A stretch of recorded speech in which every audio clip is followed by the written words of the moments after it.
Welcome to the Forced Pivot Podcast. I am your host, JuJuan Medley. Here, we discuss life and how it pushes us left and right, how it forces us to pivot. In 2020, the world tilted, and each day, it remains a place of uncertainty. How do you deal with those changes? No life is lived in a straight line, but we must learn to overcome it all. Our new episode starts now.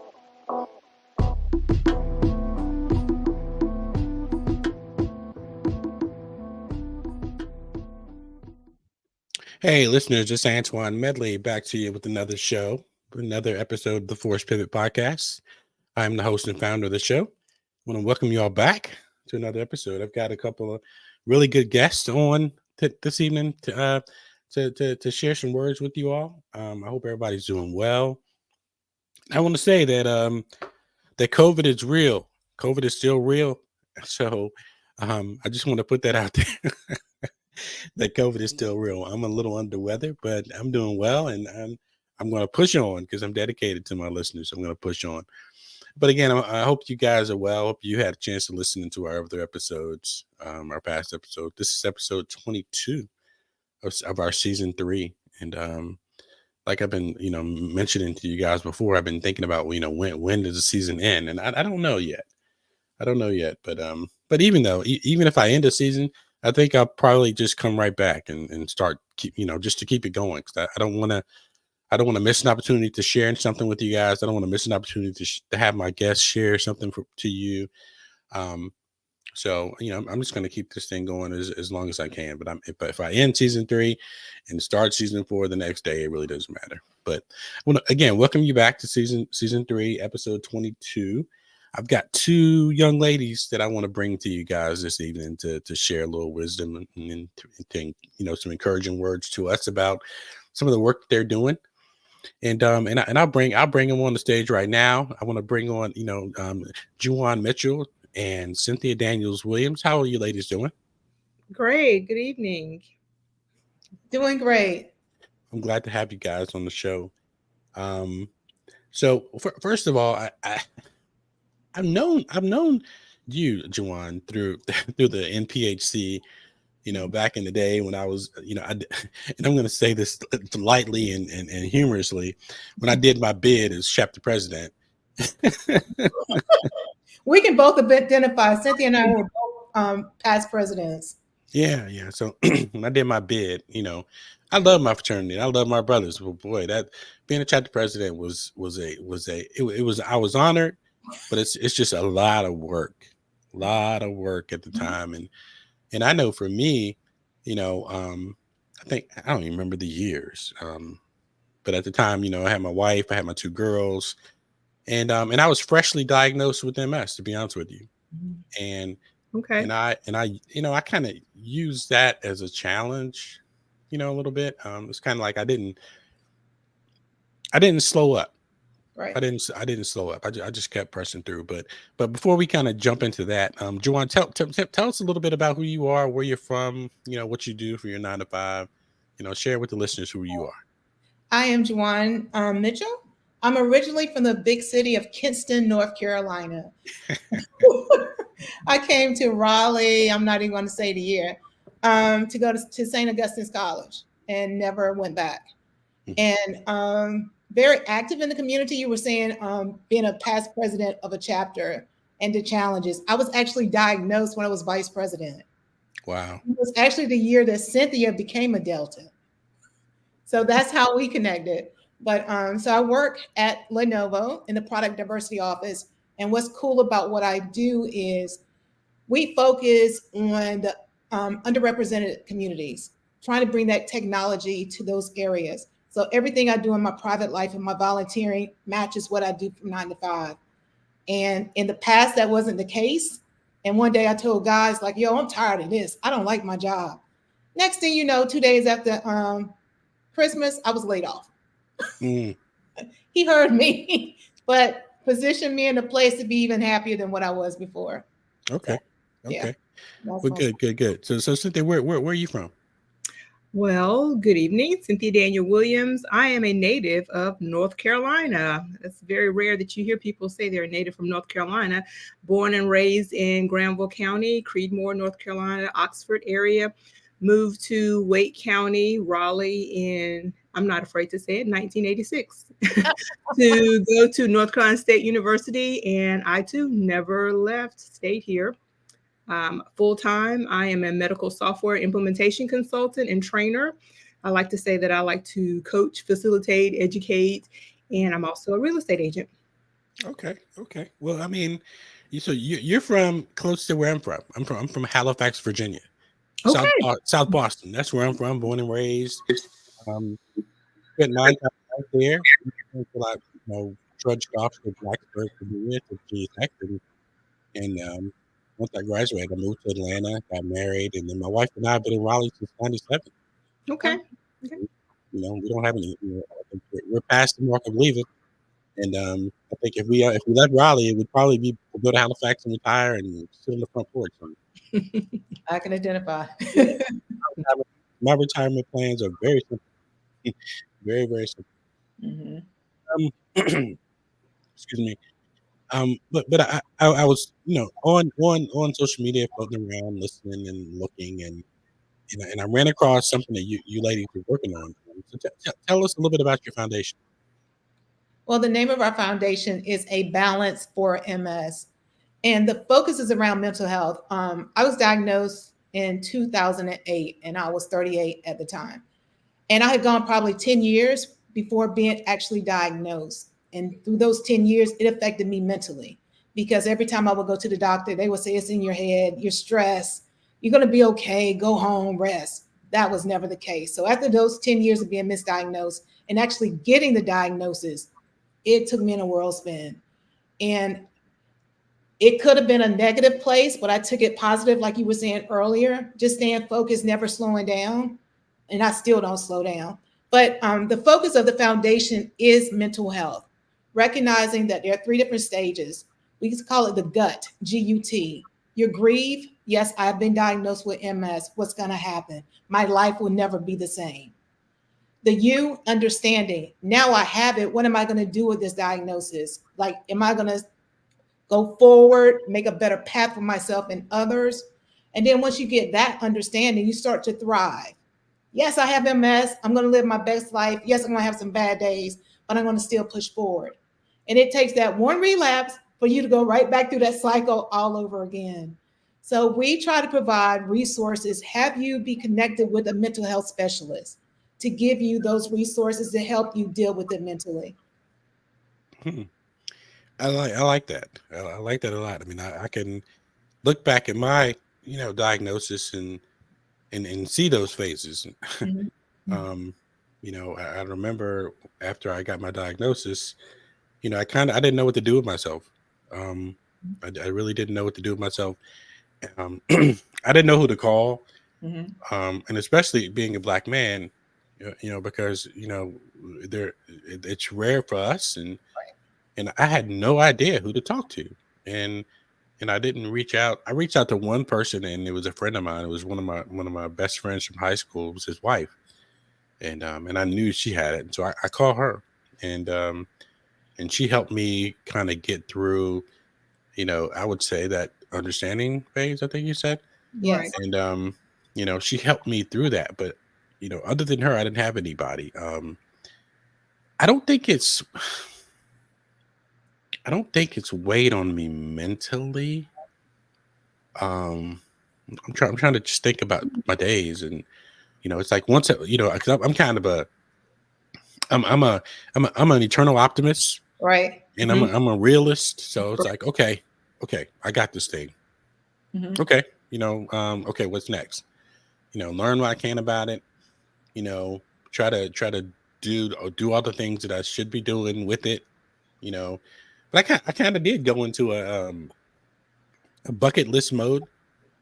I was like, I'm gonna be the ones to take my kids to the Smithsonian. I'm gonna be the ones to do this and that with my daughters, and I'm gonna do this. I'm gonna do that. I mean, I remember, right before I got my diagnosis. No, I think I had my diagnosis. We went to Maryland, We went up to DC. I'm gonna be the one to do the Smithsonian deal. So here I am, trudging my daughters all around DC. I'm not feeling well at all. I'm exhausted. I mean, my balance is completely shot. But I'm like, I'm gonna be the one to do this. And plus it was in the summertime. It was hot. I didn't really know the reaction of the heat. Yeah. And and I feel like I almost killed myself. I'm gonna do this. I'm gonna do this. But I kind of pushed back from that that bucket list mentality Right. real quick. But Cynthia, how are you involved with the foundation? I mean, are you a patient as well? I am a caregiver and supporter. I'm very careful when I say caregiver because it makes it sound like someone is down and out. Being close friends with JuJuan and really wanting to support her and understand the things that she's facing, the things she's going through. As I was listening to you talk about your overzealous nature of doing things, I see that in her. And so as the person that sits next to her, I have to recognize when she's pushing herself a little bit too hard. When you're out in the heat and you shouldn't be out in the heat, I am that voice that says, hey, take care of yourself. I think there's a balance. Part of a balance of MS is being a caregiver and a supporter, not telling her what to do, but recognizing when she is at a point where she needs to rest and relax. Mm-hmm. So that's my role and responsibility. And then as far as the foundation is concerned, I am the chief financial officer. I love all things business. So I make sure that we have our finances in place, collecting funds, making sure that we have that part available so that we can continue on with the programs that we've started. We're just a year old, but we are pushing forward to make sure that we have all of the things that we need in line so that we can assist the people in our community. Yeah, I was just about to ask you, how old is the foundation?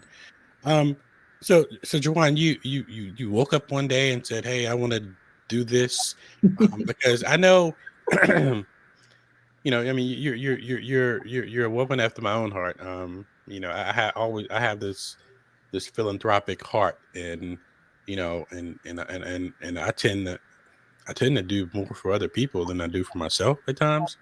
And I'm always thinking about other people. It's like, how can I do this for us or for somebody else? Or how can I do this thing that I wish somebody had done for me?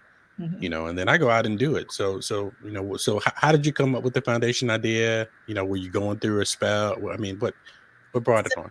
What happened? So when I was diagnosed, I have a very supportive family. So my aunt actually had MS, and one of my line sisters had MS, but they never said this is what's going to happen. So immediately had a team called Team JuJuan for Walk MS. And when I say the entire city of Kinston came up on the bus, they came up on the bus to support me. And this went on for like maybe 8 years or more. And finally, my mom was like, you need to do a foundation. And I was like, okay, I will. One day it's going to happen. It's going to happen. But like you just said, focusing on everybody else's needs instead of my own. And one day Cynthia was like, come to the house. And I did. She's like, we're going to have a foundation. We're doing this today. And that's what happened. June 26, 2023, yeah. On my back deck, we put the plans together and put it in motion. I mean, people tend to think a lot that, putting nonprofits together, that it's hard and, but it's not. I founded 2 501c3 foundations, nonprofit organizations before, and it's not as hard as people would think. If you have a true heart to do something and you're going to stay committed to it, go down that road. I mean, it's just like starting any other business, right? It's exactly like that. So what are some of the initiatives that you ladies have done with the foundation?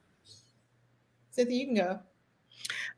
Well, we have been out in the community visiting health fairs, spreading the word regarding what we do, how we make the connection with those who have been diagnosed with MS, with mental health specialists. We're building up a list of references that we can use to make that connection. Durham, Wake County, we have attended those fairs, and we are now planning our very own symposium in September, where we will have specialists that will come come in and talk about the mental health aspect, the physical aspect, the financial aspect, every single thing that people could face with MS, getting them the resources and how they can connect with the people that they need to connect with to thrive, which is our goal. Right. Right. I know. I haven't started anything official, but I had one of my chapter brothers reach out to me recently in the last year or so. You know, young brother, young 35 or so year old brother. He's got two little girls just like me.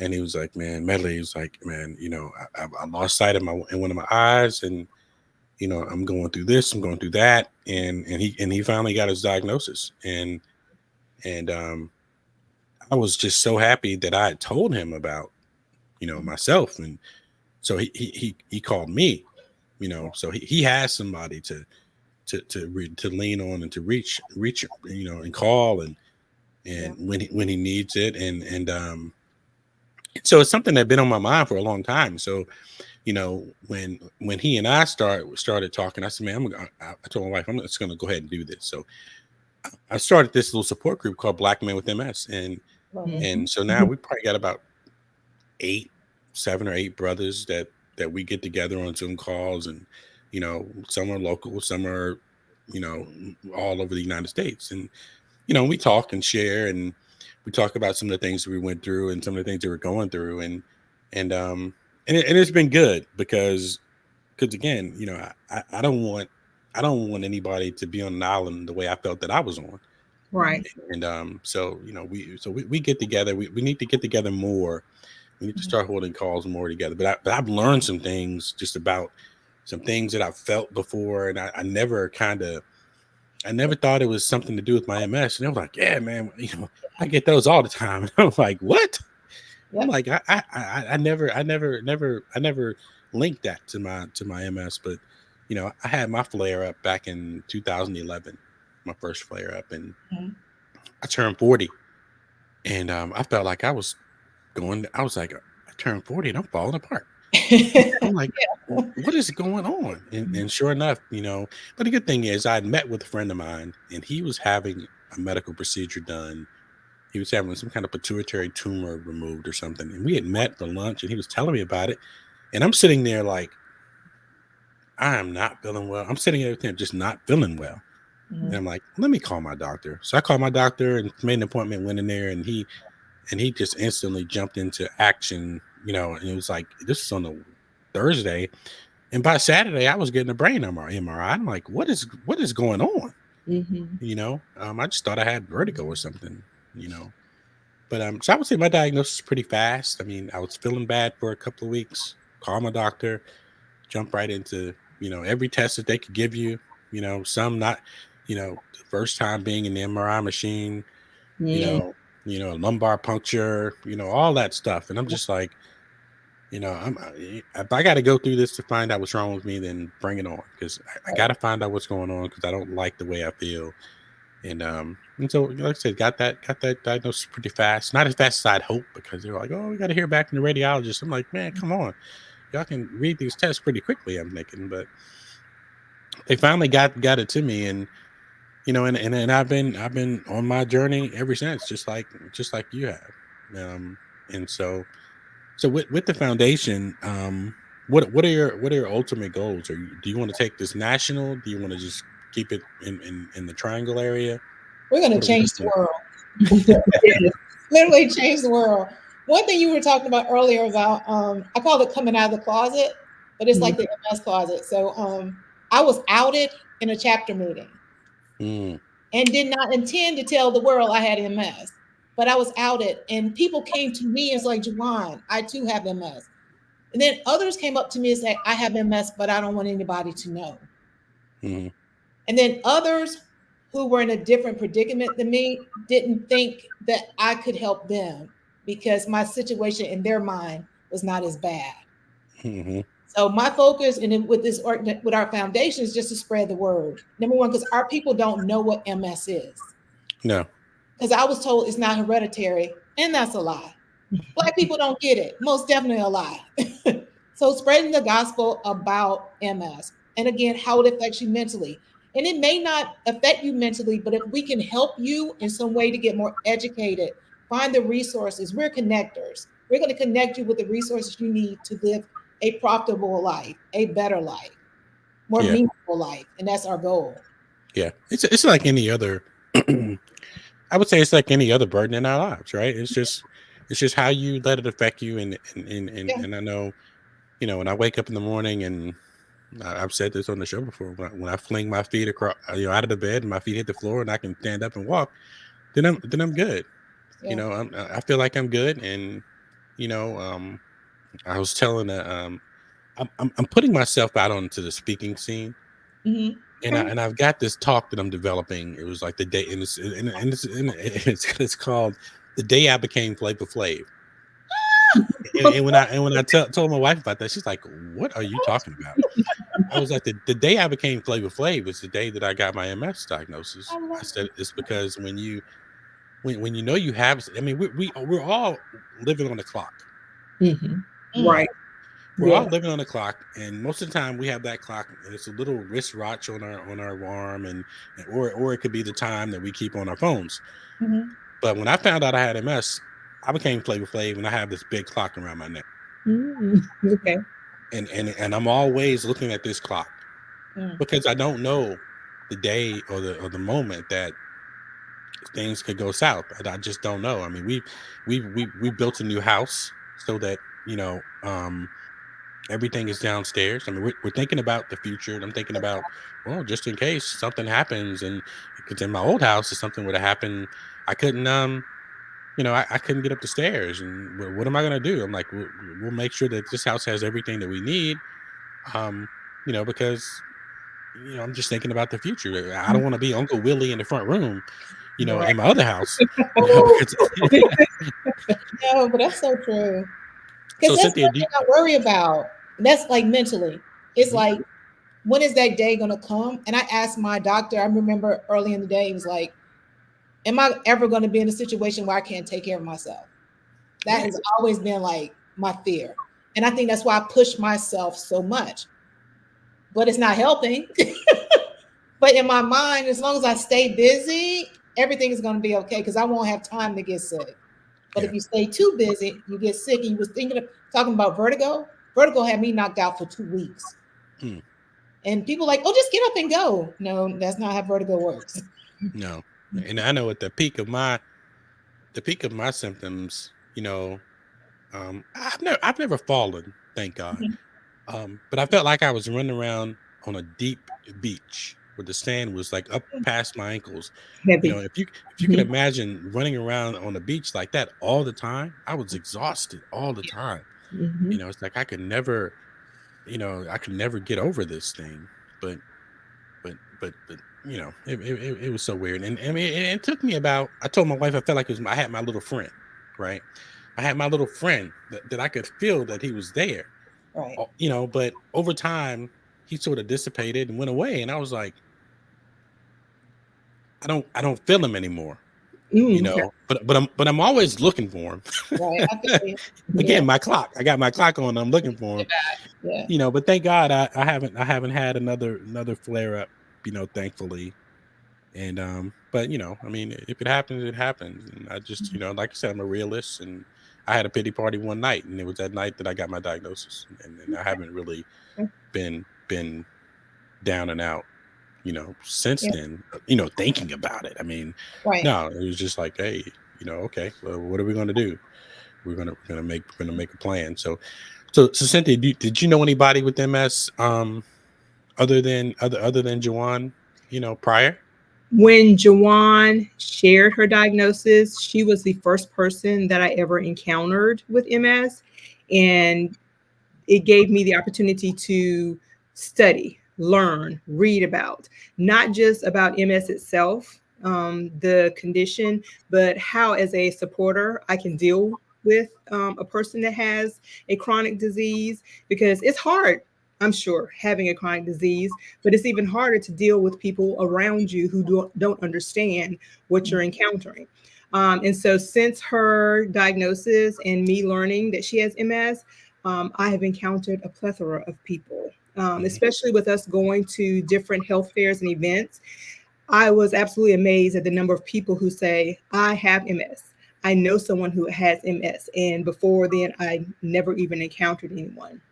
So just learning to navigate and make sure that I ask the right questions, that if support is what she needs, that's what I give.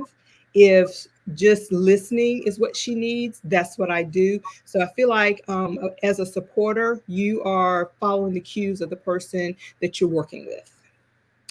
So I know my wife sometimes. I know I know she feels like she's walking around on eggshells around me, because any little thing, she's like, is it your MS? I blame her for everything. And it's like, I don't think so. But she tries to keep me right, I'm like, oh, I gotta get this grass cut. She's like, why are you cutting the grass in the heat of the day? Yada yada. You shouldn't be out there like that. And why don't you're not getting enough sleep, and da, da, da. And I'm just like, And she's looking out for you. Yes. I have no choice but to give in Mm-hmm. to it, and why don't you call that guy and have him come cut the grass? Why are you out there? I'm like, okay. And that's one of the things that I found as far as my interaction with JuJuan. I can say, why are you doing that? You shouldn't be doing that. But I know that being the headstrong person she is, which I'm sure you are too, that you have to step back and watch and just allow the things to happen. JuJuan and I love to travel, and we travel together often. So just learning that if I try to pick up her bag, she's not going to let me pick up her bag. She wants to pick up her own bag. So just, allowing those things to happen and just being mindful of everything that is happening around us, our interaction. Yeah, I know. It's like I don't walk around. I know I got this clock, but I don't walk around really thinking, because I had a job prior to the one I'm on now. I was flying out a lot. I was flying to Chicago a lot. I was like, every once in a while, I was seeping into my mind. I was like, I'm on these trips by myself.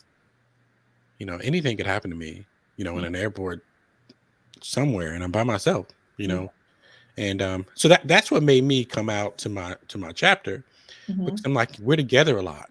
We travel to conferences a lot. Y'all need to know, in case y'all see me go down or whatever, this is the deal. And they were awesome about it. And I know one of my old jobs, I had a little core group of brothers at the job, and I was like, man, I got to tell y'all that I have MS. And luckily my brother was there at the job as well.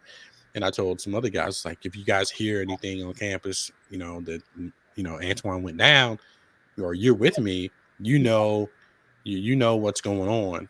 But I was always fearful of coming out. I mean, I get it. I don't care about coming out to people that I'm around and sort of publicly, but on the job, I was kind of fearful. I did have one job where I told my boss, and because we talked often. It was a white guy. We talked often, and I knew he was a believer, and I was like, I need to tell him. Something told me to tell him, and I did. I told him, and he was like, cool. And I was like, just in case something happens, But as far as coming out, this just happened, I would say, within this season of the podcast, because during my podcast, I never talked about it. Okay. I just never did, because I don't know. I was fearful. It's like, do I want the world to know? Right. And I got to this place where I was like, screw it. I mean, what am I hiding from? Because I always thought about employment, right? And I'm like, okay, can they fire me because I have MS? Can I not get the job because I have MS if they know? And I'm like, maybe I shouldn't talk about it. But I was like, you know what? I mean, I am what I am, and whatever. If they hire me, they get me, and that's a part of me. So it is what it is. So I mean, have you had that? Those sort of fears, JuJuan? So initially, once I told everybody, and that's how I meet people too. It's a guy in particular. He's going to speak at the symposium. I was having a party at the house, bunch of people. Some people I knew, some I didn't. And I was like telling people, I need your money because we're having an MS walk, Team JuJuan, da da da da da. And this guy was like, "What do you know about MS?" I was like, "What do you mean? What I know about MS? I know everything." And this guy, he's like 20. I'm 54, so he's probably like 40. He had just been diagnosed. Hmm. A black good looking brother got it going on. And he and I have been in touch since then. Like, and his, I'm not even going to say the rest of it, but he's just, I don't mind telling people, I don't.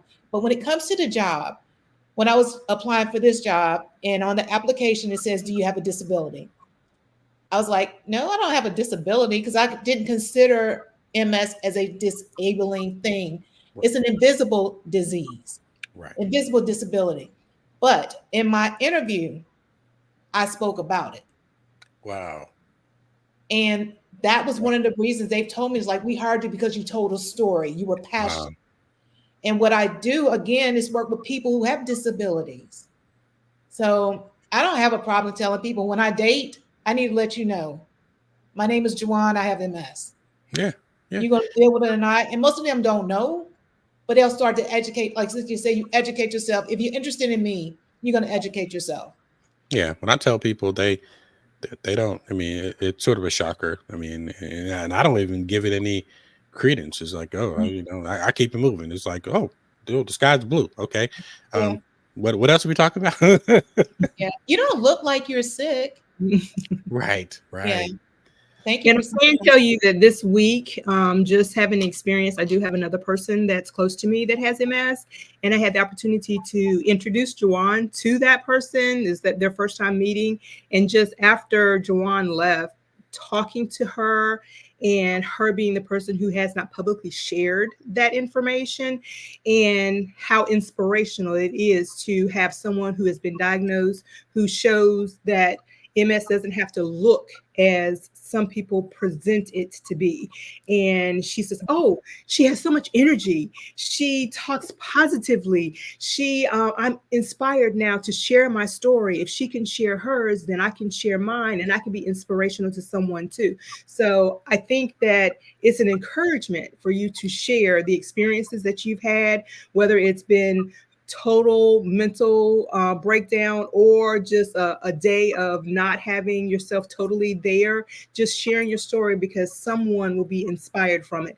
And from a perspective of someone who doesn't have MS, it's still inspiring to me to know that I can interact with someone who has a chronic disease but does not let it pull them down, and they can be inspirational to people who have it and people who don't have it.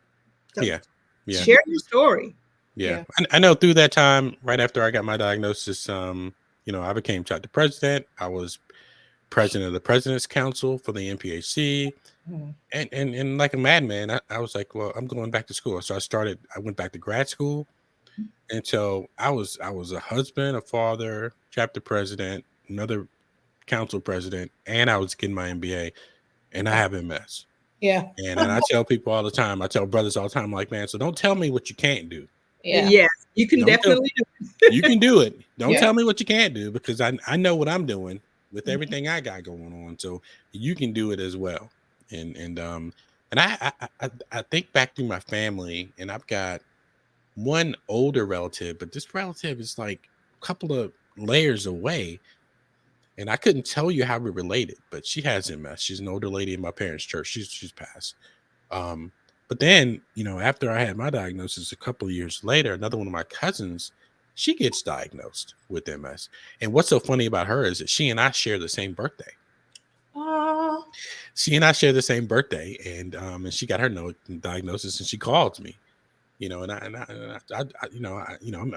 I'm super encouraging. I'm telling her, all the, you're going to be okay.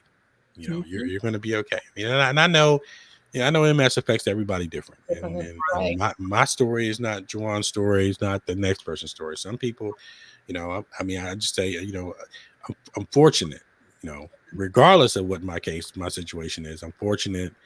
If I was in a wheelchair now, I would still be fortunate because I'm still here. Yes. Right.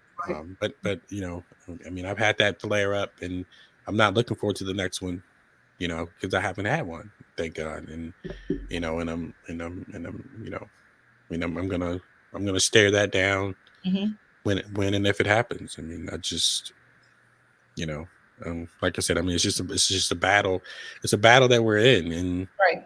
it's an everyday battle, and it's a battle you can't see. You don't know when you're gonna have to fight. You don't know when you're gonna have to fight. It's just when it's time, you do it. So JuJuan, you got your diagnosis. How many years has it been? It was 2008. I was 38. Yeah. Okay. 16 years ago. Mine was 2011, and like I said, I just turned 40. I just turned 40, man. And I was, I mean, my birthday, I was just like, I mean, it was weird because I was like, I had my birthday, and I'm like, I'm not feeling right. I'm like, what is going on?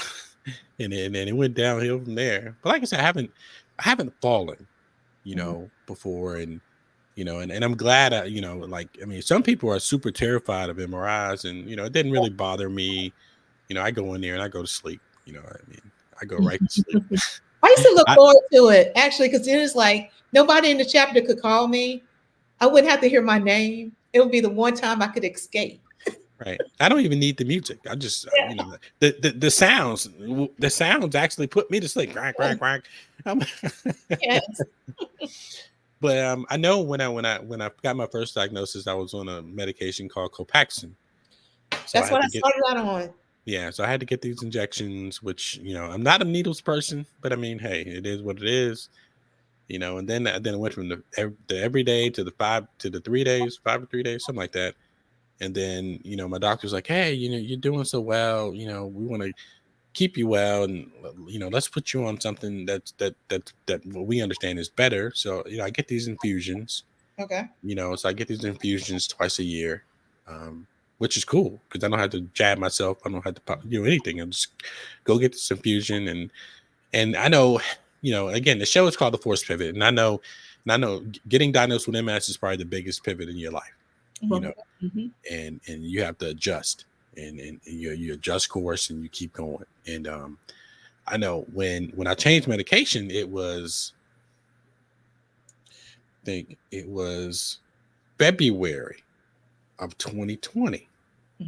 Right, I'm changing medications, yada yada yada. I got to go get this infusion, and then I'm doing this research all around about this medication. Then COVID starts, and I'm like, okay, this medication did what to me? This medication zapped my immune system. I'm more susceptible to upper respiratory infections, and we got COVID. Yeah, and I was terrified because I was like, I can't get sick. I can't get this thing. And so, I mean, I know everybody went on lockdown, but in my house, it was tighter because it was like, I can't get this thing. And then about a year and a half, almost 2 years later, I get, I'm going back and forth to Chicago. I go to Chicago, catch COVID, come home, terrified. I'm like, how is this thing going to affect me? I'm like, I don't know. I'm scared to death. But it wasn't bad. I got by it, thank God. And then, so I'm encouraged now, right. So I'm a big believer of, what will be, the things I can't control. I mean, yeah, we all try, but in the end, it's really none of our control. Yeah. You were speaking about the drugs. So I started out on the same drug you did. And psychologically, it affected me because it was like a constant reminder of what I had, but I also had a ritual. So it was like I had to sit down and I had to read the daily word. And then I had a song that I sang in my head. And then I repeated a mantra. And if I didn't follow those steps, I was going to mess up my shot. So it was like, here. And then it's the point of I couldn't wear certain clothes because the pressure on my legs, from shooting up in my legs. And I call it shooting up. But I try to be comical about it, but yeah. He was like, yo, I gotta go. It's time for me to shoot up. And I remember one time, and people think I'm crazy anyway, but it's all good.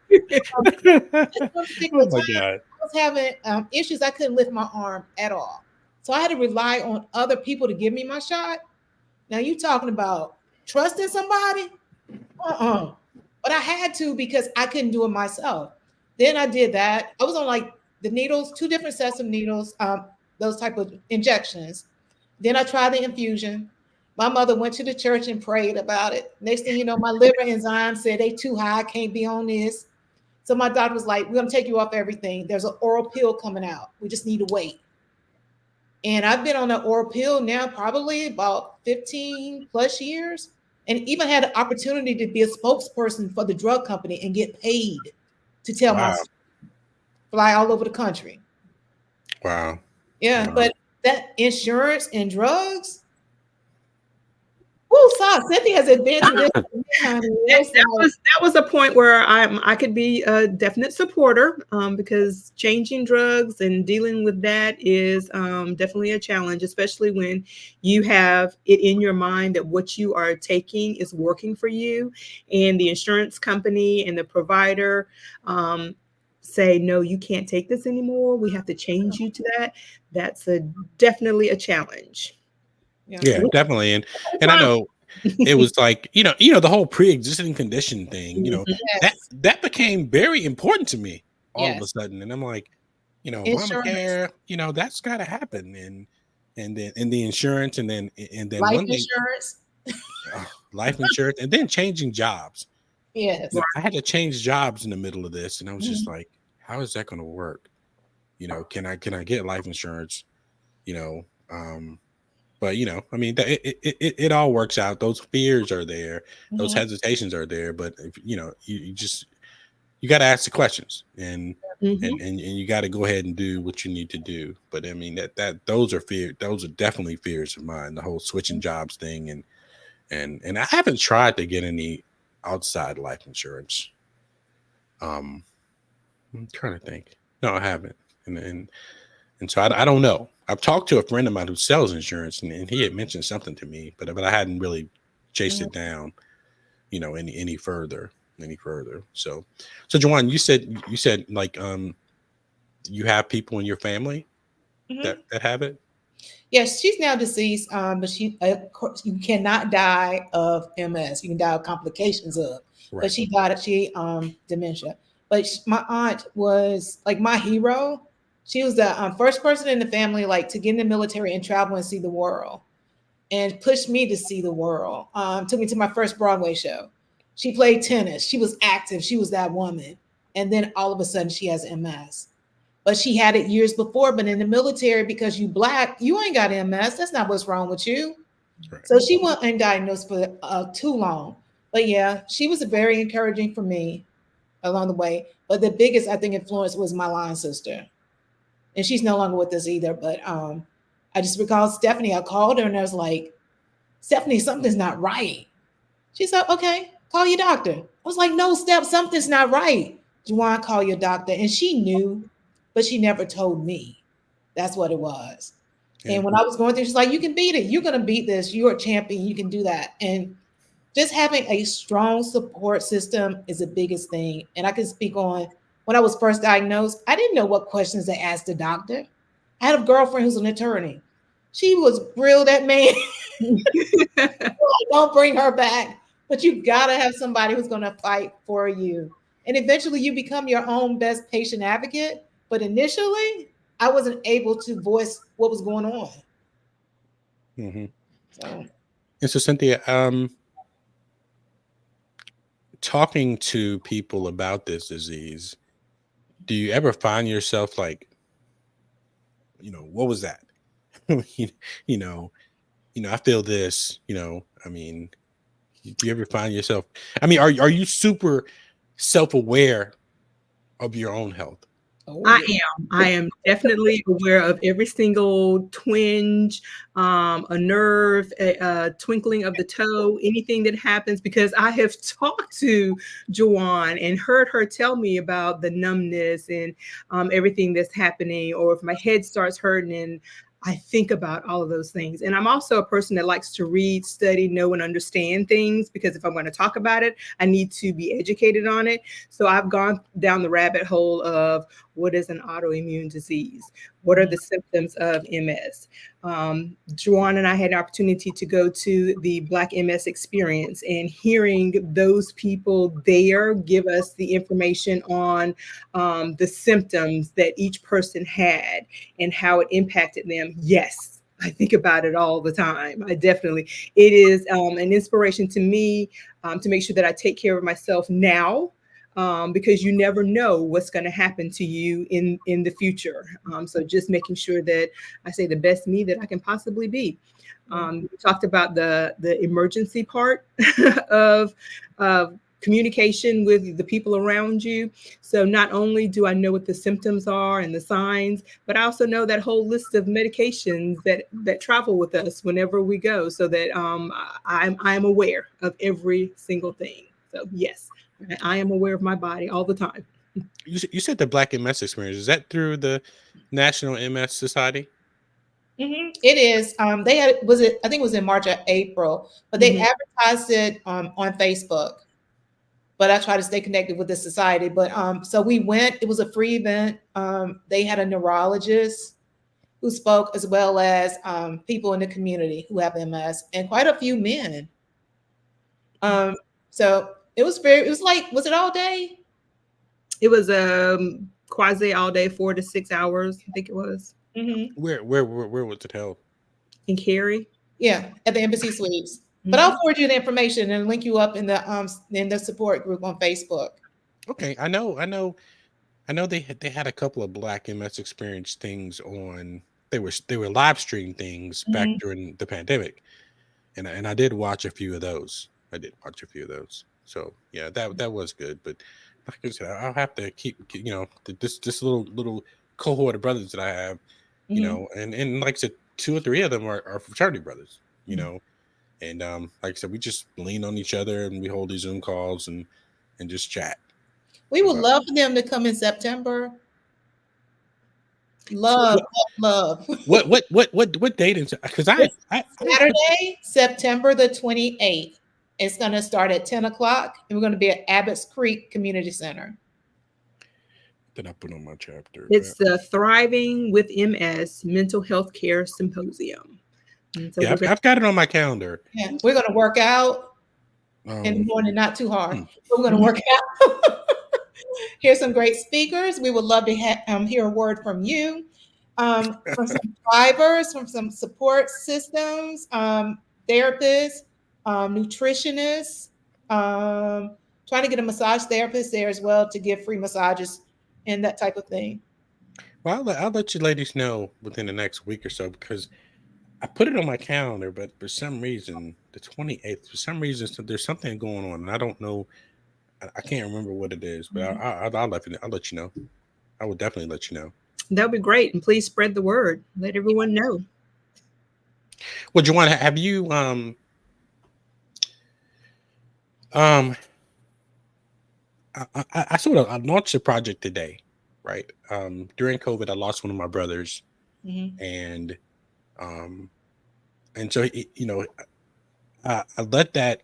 I use this spirit to push me to do stuff. I use that to push me into places that make me uncomfortable. And wanting to be out here on the speaking scene, I mean, there are challenges because, if you want to get on the speaking scene, you got to get out there and speak, right?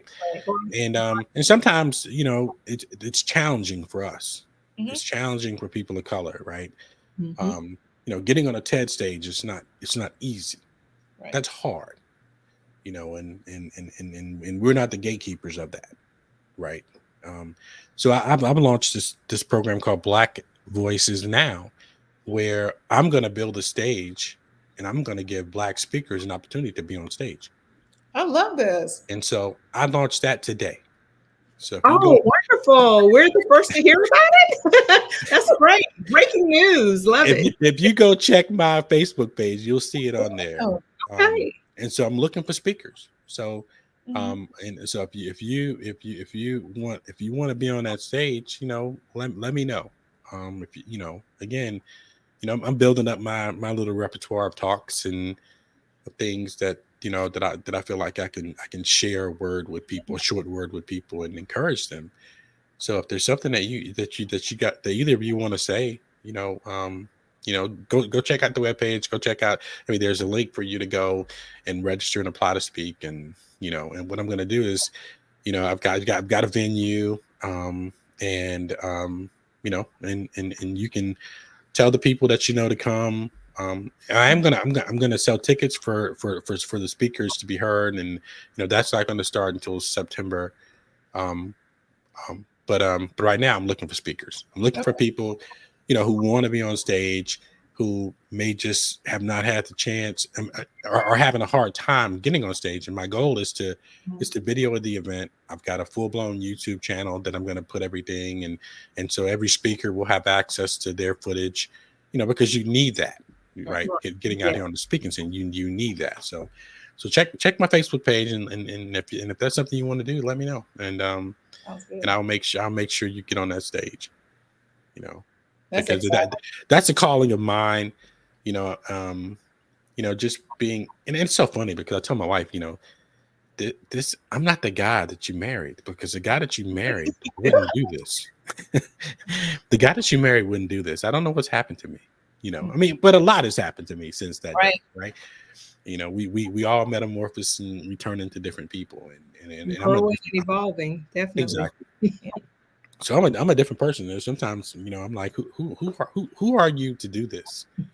And I've been talking to friends of mine for the last month, trying to get somebody to talk me out of it.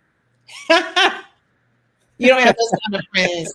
You got friends that are going to push you forward. Yes. And I'm like, man, y'all jokers are not doing what I want y'all to do. I want y'all to tell me no. No. JuJuan can speak from experience. When you throw an idea out there, you have to have a friend that says, yeah, we can do that. Come on. Yep. So definitely move forward with it. And I do that so much for everybody, for everybody else. And it's like, I do have one, and it's so funny, and I'm gonna shout him out because I love him. I love him to death. My brother. I'm the oldest of four. I've lost my second brother. And the way this gets released and the days and all that. So today is the 28th. 28th. Mm-hmm. So today is 3 years since my brother passed. And I said, you know what? I'm going to release this thing I've got in my head. I'm going to announce it today, just for him, and then I have my after one that passed, and then I got my baby brother. But my brother that's right underneath me, he lives here. And he always tells me he's my favorite Flav.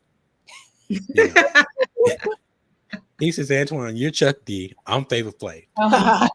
Anything that you say you want to do, I'm here to hype you. I'm the hype man to say we can do it. I love it, hype man. And so he's always been encouraging, and I want to shout him out for that, for always being encouraging to me. But it's funny because we have conversations, and like he told me, his Antoine, you've never told me that anything was impossible. You've never used the word impossible with me, and I'm thinking you've never used the word impossible with me. I love it. Yeah, that's a great supporter. Great supporter. Yeah, and he just recently finished his bachelor's degree here. At 50 years old, just finished his bachelor's degree, and then in November he's starting his MBA. Awesome. So I'm like, you're a good role model. He was like, man, if you tell me I can do it, I can do it. Yeah. But look, I'm not going to hold you all. I mean, so how can people find out information about your foundation?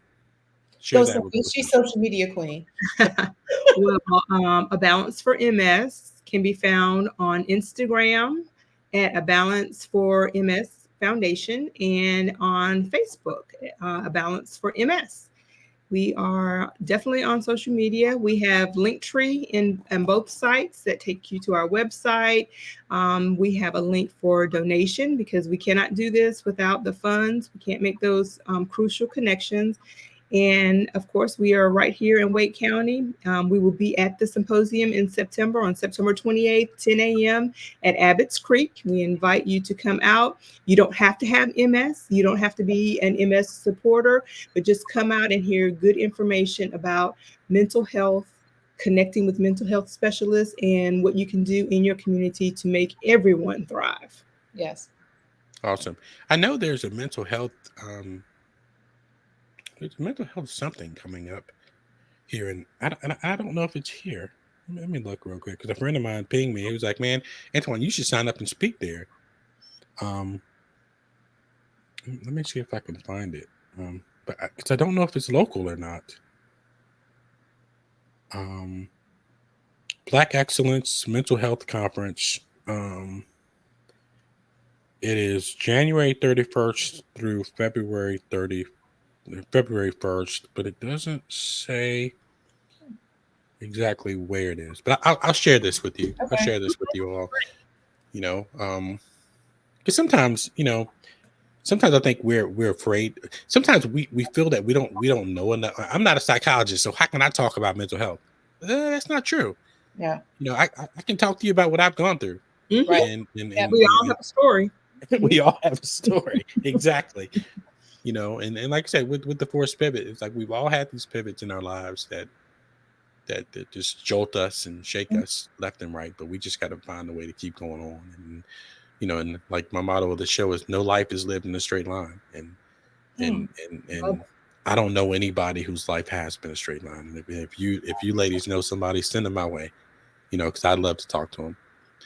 But look, I'm going to let you go. I'm going to shoot that information to you about that mental health conference that I've been sort of made aware of, and let you ladies know about it, because I mean, maybe that's somewhere that you can do your thing as well. And let me know, check my Facebook page, Instagram page, and let me know your thoughts about getting on stage, because I'm building the stage, and I just need speakers who want to tell their story, because we all have one. Like you said. Thank you for the opportunity. This means the world to us. We love talking about it, but to know that we're reaching the community, we're making a difference, making that impact, and we are not afraid to talk about it. It just means the world. So thank you for sharing your story. Get well, rest. Yeah. Yeah, I'm shocked my wife hasn't come up here and jerked the microphone out of the wall. I was going to say, and listen to your wife. Yes. We said hello and congratulations on everything your daughters are doing. I will. Thank y'all so much. But I'll let you guys go. I'll talk to you soon. All right. Take care. Thank you. All right. Bye-bye. Hey guys, another good episode. A lot of good information shared. If you know anybody with MS, please share this episode. If you know someone, who's taking care of someone with MS, please share this episode. I've come a long way. Because I would only tell people that were close to me. And now I feel like I'm telling the world, and I pray to God that it's helping somebody. I really do. I hope it's helping somebody and encouraging somebody. So, again, share this with people that you know. But we'll be back soon with another episode, and as long as the life that I live with my MS is, I do it as long as I can. As long as I can, I will. And because when I can't, I have all the time in the world to not do. But I do when I can. So please share the show. Leave me a rating. Leave me some stars. Tell me what you like about the show. Tell me what I need to do to improve the show. And I truly appreciate it. I'll talk to you guys soon. Thanks for joining the Forced Pivot Podcast. Be sure to like the show and subscribe. When new episodes drop, you'll be the first to know. You can find us on all podcast platforms. Follow us on social media at The Forced Pivot. We'll be back soon with another awesome guest. Until next time.